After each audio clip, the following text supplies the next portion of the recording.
Hello प्यारे विद्यार्थियों। पिछली कक्षा में हमने राजनीति विज्ञान के परंपरागत दृष्टिकोण के ऊपर चर्चा की थी। आज हम राजनीति विज्ञान के आधुनिक दृष्टिकोण के ऊपर चर्चा करेंगे, जिसमें उसका अर्थ, परिभाषा और जो उसके क्षेत्र हैं, उनके जो मुख्य बिंदु हैं, उनके ऊपर चर्चा करेंगे। वो समझने से पहले हमें ये देखना होगा कि राजनीति विज्ञान जो विषय है उसको अध्ययन की दृष्टि से समझने के लिए परंपरागत दृष्टिकोण पहले से चला आ रहा था। वो कौन सी ऐसी नई समस्याएं थी या ऐसी परिस्थितियां थी जिनके कारण हमें राजनीति विज्ञान में, या जो चिंतक हैं राजनीतिक विज्ञान के, उनको एक नए दृष्टिकोण की आवश्यकता पड़ गई, एक नए विश्लेषण के साथ। तो उन्होंने जब अपना जो दृष्टिकोण है इसको जब वो लाए, तो उससे पहले उन्होंने जो परंपरागत जो दृष्टिकोण है उसकी कमियों को उजागर करना शुरू किया, क्योंकि वो ये मानते थे कि जो परंपरागत दृष्टिकोण है वो पूर्ण रूप से मूल्यों से युक्त है और केवल आदर्शवादिता और कल्पना पर आधारित है, और उसमें केवल क्या होना चाहिए पर बल दिया जाता था। जबकि अब जो वर्तमान में जो नई नई परिस्थितियाँ, नई नई जो समस्याएं आ रही हैं, उसमें यथार्थ या धरातल पर क्या है इस बात पे विश्लेषण होना चाहिए, न कि क्या होना चाहिए इस बात पे विश्लेषण होना चाहिए। तो जो परंपरागत जो दृष्टिकोण है, जो कि केवल औपचारिक विषयों या संस्थाओं के अध्ययन पर ही बल देता था, वहीं परंपरागत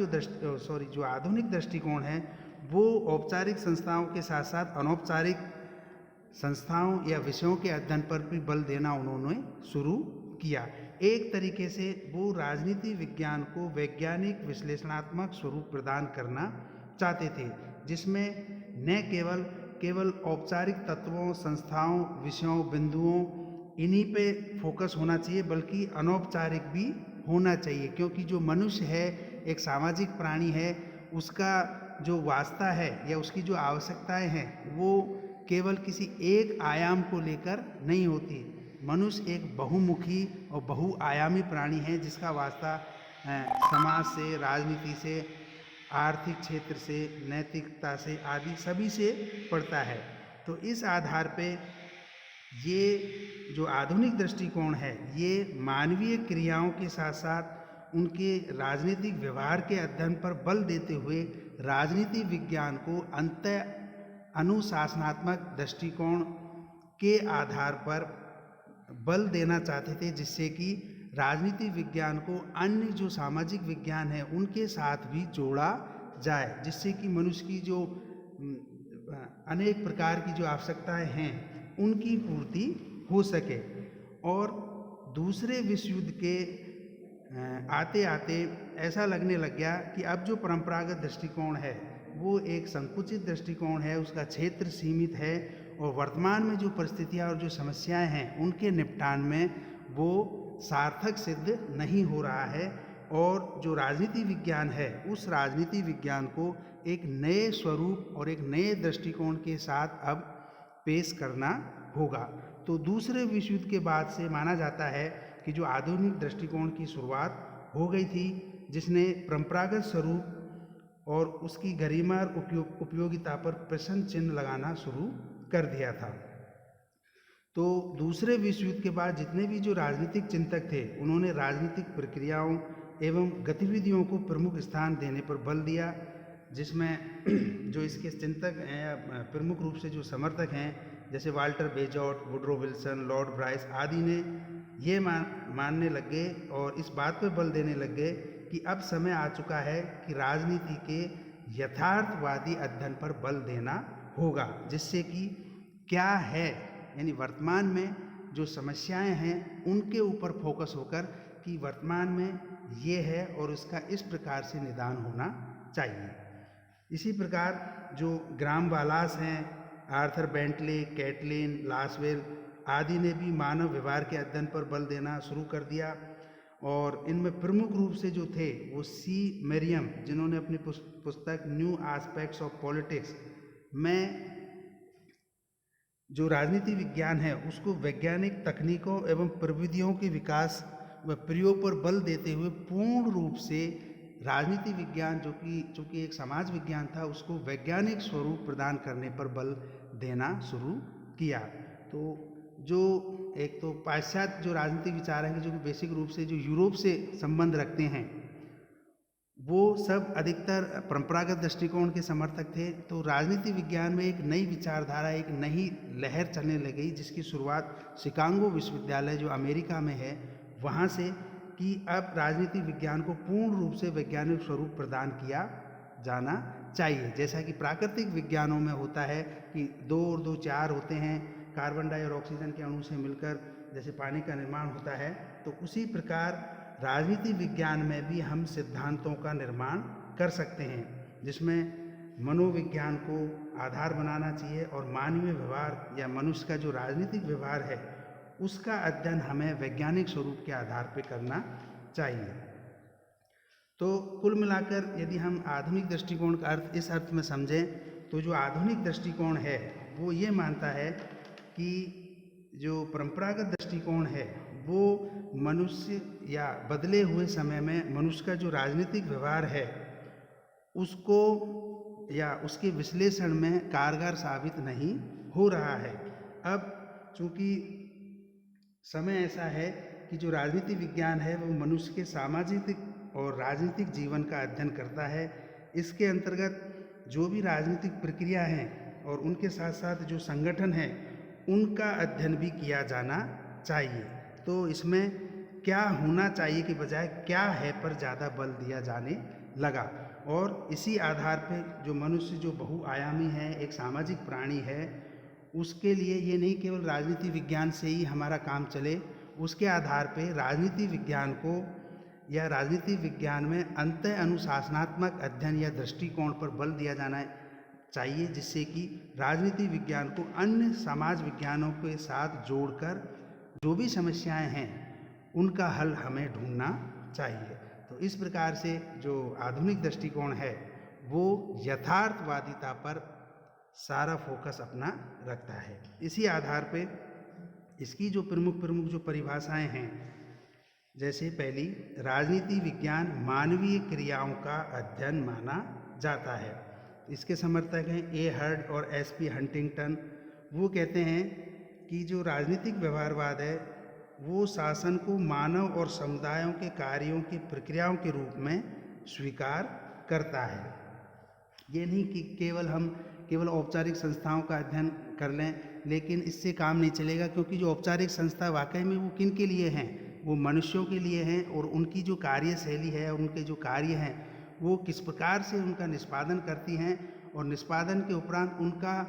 जो धरातल पर क्या प्रभाव मानवीय जो समुदाय है उनके ऊपर पड़ता है। तो इस प्रकार से जो राजनीति विज्ञान है उसमें मानवीय क्रियाओं का अध्ययन किया जाना चाहिए, चाहे वो राजनीतिक हो चाहे गैर राजनीतिक, दोनों ही प्रकार के कारकों का अध्ययन इसमें किया जाना चाहिए। तो ये हुई इसकी पहली परिभाषा। दूसरी परिभाषा को यदि हम लें तो राजनीति विज्ञान शक्ति का अध्ययन माना जाता है, क्योंकि जहाँ भी यथार्थवादिता की बात आएगी तो वहाँ हमेशा ये आएगी कि शक्ति की बात अवश्य रूप में उसमें शामिल होती है। तो कैटलीन, लासवेल आदि ऐसे विचारक हैं जो ये मानते हैं कि नियंत्रण भावना के कारण जो कार्य किए जाते हैं तथा नियंत्रण की भावना पर आधारित संबंधों की इच्छाओं के कारण जिस ढांचे व इच्छाओं का निर्माण होता है, राजनीति शास्त्र का संबंध उन सब से माना जाता है। जैसा कि हमने पहले भी कहा है कि जो दूसरे विश्व युद्ध के बाद से आधुनिक दृष्टिकोण की शुरुआत हुई, और दूसरा विश्व युद्ध का समय ऐसा समय था जब समूचा विश्व 2 भागों में बंट चुका था और सब एक दूसरे पर नियंत्रण की भावना से ही अपनी सारी राजनीतिक प्रक्रियाओं और जो भी कार्य है उनका संचालन वो कर रहे थे। तो ऐसे समय में ये चिंतक इन्होंने उसका अर्थ यह लगाया कि राजनीति शास्त्र का संबंध केवल नियंत्रण की भावना पर आधारित संबंधों से होना चाहिए। इसी प्रकार जो लासवेल है उन्होंने अपनी पुस्तक बड़ी फेमस है, who gets what when and how, अर्थात वो कहते हैं कि राजनीति शास्त्र यह बतलाता है कि राजनीति वो है कि कौन क्या कब और कैसे प्राप्त करता है। अर्थात इसके अंतर्गत जो भी राजनीतिक क्रियाकलाप हैं उसमें ये देखा जाता है कि जो कर्ता है वो विभिन्न मूल्यों की प्राप्ति के लिए हमेशा प्रयत्नशील रहता है, और इस प्रयत्नशीलता की शर्त के आधार पर जिसमें जो शक्ति है वो प्रमुख रूप से एक अनिवार्य तत्व या अनिवार्य शर्त होती है, क्योंकि शक्ति के बिना है वो कभी भी इस प्रकार का कोई भी प्रयत्न नहीं करता है। तो इस प्रकार से ये जो विचारक हैं वो मानते हैं कि राजनीति विज्ञान शक्ति का अध्ययन है। अन्य इसकी एक परिभाषा है कि राजनीति विज्ञान राज्य व्यवस्थाओं का अध्ययन है। जब हम आपके पाठ्यक्रम के अनुसार जब राजनीतिक व्यवस्था एक अलग से टॉपिक है उस पर जब चर्चा करेंगे, जिसके जनक डेविड ईस्टन माने जाते हैं, वो ये मानते हैं कि राजनीति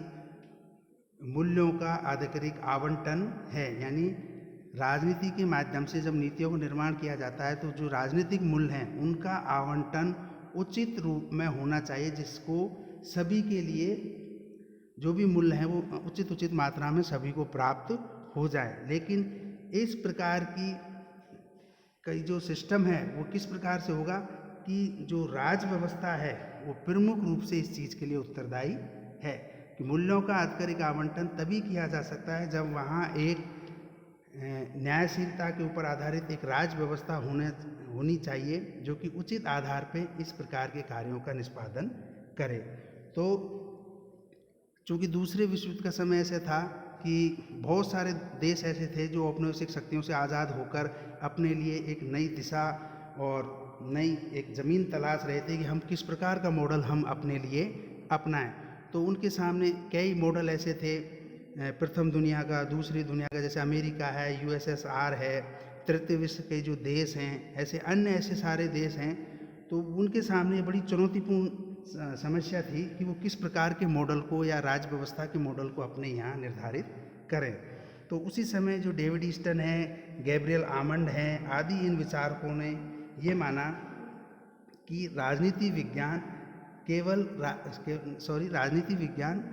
राज व्यवस्थाओं का अध्ययन है। तो आधुनिक दृष्टिकोण के अनुसार,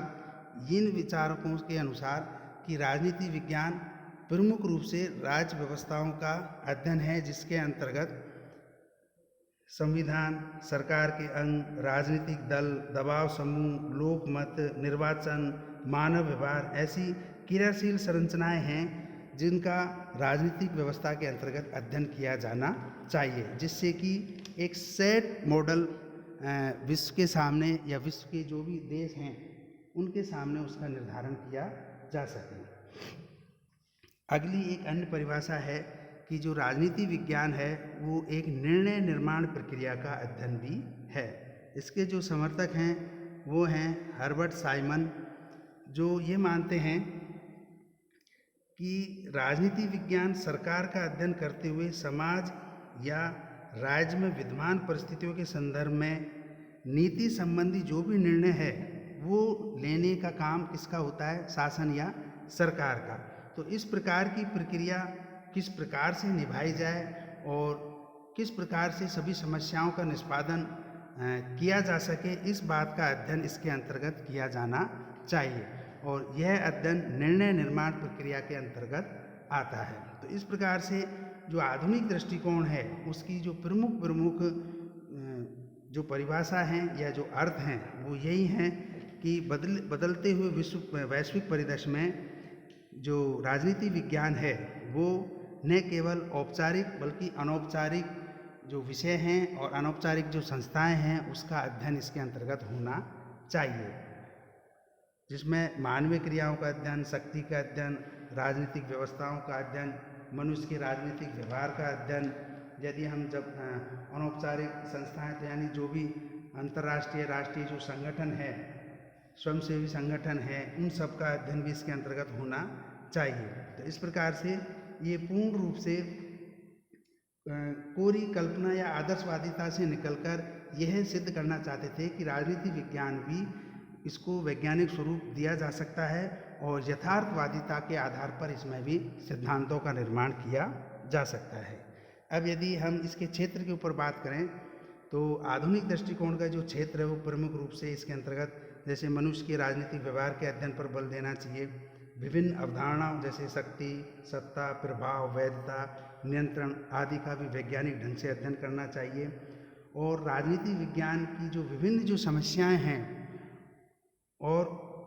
जो संघर्ष हैं उनका निवारण किस प्रकार होना चाहिए और उसके आधार पे यदि कोई सिद्धांत निर्माण किया जा सकता है स्थायी समाधान के रूप में, तो उसका अध्ययन भी इसके अंतर्गत शामिल किया जाना चाहिए। चाहे इसके अंतर्गत किसी भी प्रकार की समस्याओं का निवारण हो, सिद्धांत निर्माण की बात हो, लेकिन अंतिम रूप से आधुनिक दृष्टिकोण भी राजनीति विज्ञान में सहमति और सामान्य हित यानी लोक कल्याण की जो भावना है उसको भी अपने आप में समाहित करना चाहता है। तो एक प्रकार से ये राजनीति विज्ञान का जो आधुनिक दृष्टिकोण है वो राजनीति विज्ञान को मूल्य निरपेक्ष या मूल्य मुक्त यथार्थवादी पर बल देकर प्रामाणिकता और निश्चितता पर अधिक बल देता है। तो आज के लिए इतना ही कि आधुनिक दृष्टिकोण का जो अर्थ और उसकी जो परिभाषा और जो क्षेत्र हैं उसके बारे में हमने चर्चा की। धन्यवाद।